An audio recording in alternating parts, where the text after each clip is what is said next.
आज आदमपुर आया हूं और मैं दावे के साथ कह सकता हूं पूरे हरियाणा में छत्तीस बरादरी ने फैसला कर दिया है कि आने वाली सरकार कांग्रेस पार्टी की सरकार होगी। हरियाणा में कांग्रेस आ रही है, भाजपा जा रही है। और भाई इस बात के लिए मैं आपका बहुत शुक्रगुजार हूं।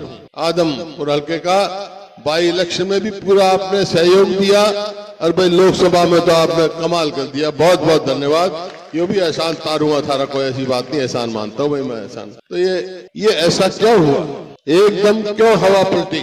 हवा पलटी इस वास्ते 2005 से लेके 2014 तक कांग्रेस की सरकार थी, बहुत काम किए, चाहे मॉडल विलेज बनाया, चाहे बाल समंद का, आदमपुर में बहुत काम किए हमने। और 2014 से 2024 तक बीजेपी की सरकार थी, वो भी देख लिए लोगों ने, इन्हें कुछ नहीं किया।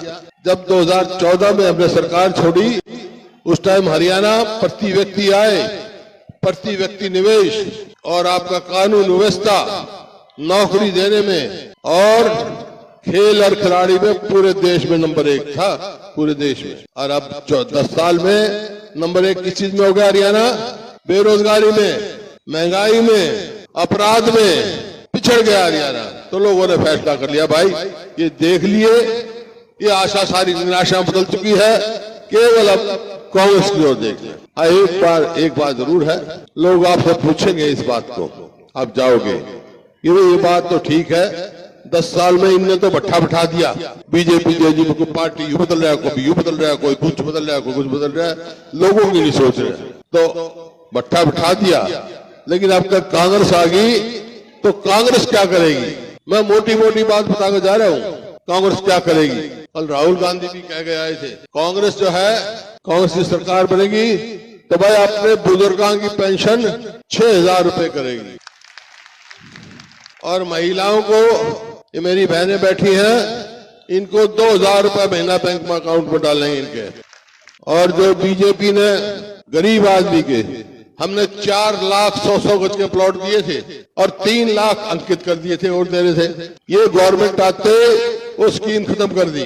कांग्रेस आएगी तो फिर वह स्कीम चालू करेगी, 100 गज के प्लॉट देगी, 7 2 कमरे के मकान भी बनाकर देगी इनका।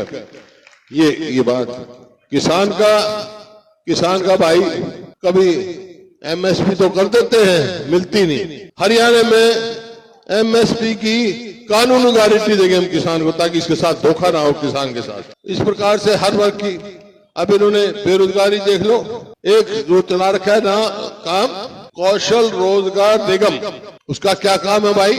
ठेके पे नौकरी देता है, पक्की नौकरी नहीं देता। जिसको 40,000 मिलनी चाहिए उसको 12,000 में ठेके में नौकरी दे, जब मर्जी हटा दो कच्ची नौकरी। ना तो उसमें रिजर्वेशन है, ना मेरिट है, बेची गई है नौकरी।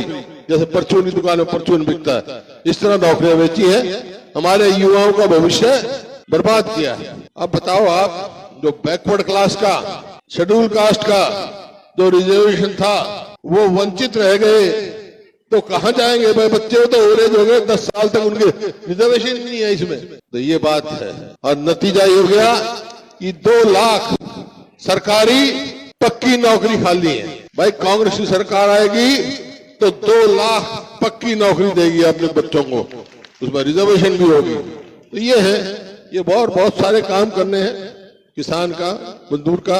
गैस का सिलेंडर 500 से ज्यादा नहीं होगा, 500 करेंगे जो बढ़ा रखी इन्होंने। और किसान का तो आपने देखा, इनने कहा था कि 2022 में हम किसान की आमदनी दुगनी करेंगे। सारे भाई यहाँ किसान भी बैठे हुए सामने, मुख्य तौर पे ईमानदारी से बताओ, आमदनी दुगनी होगी थारी तो लागत कितनी होगी? लागत तो बढ़ा दी, आमदनी घटा दी। याद करो 2014 में डीजल का क्या भाव था हरियाणा में, खाद का क्या भाव था, कीटनाशक दवाई का क्या भाव था? पूरे हिंदुस्तान में सबसे सस्ता डीजल देता था, सबसे सस्ता। और अब कांग्रेस की सरकार आएगी, किसान को फिर डीजल में सब्सिडी दूंगा ताकि सस्ता लागत कम हो। इस प्रकार से बहुत सारे काम करने हैं, किसान के, मजदूर के, महिलाओं के, मनरेगा का वो बढ़ाएंगे, हर वर्ग के लिए है। वो घोषणा पत्र आप तक पहुंचा देंगे चंद्र प्रकाश जी, आपके फिर से हरियाणा को नंबर 1 बनाना है।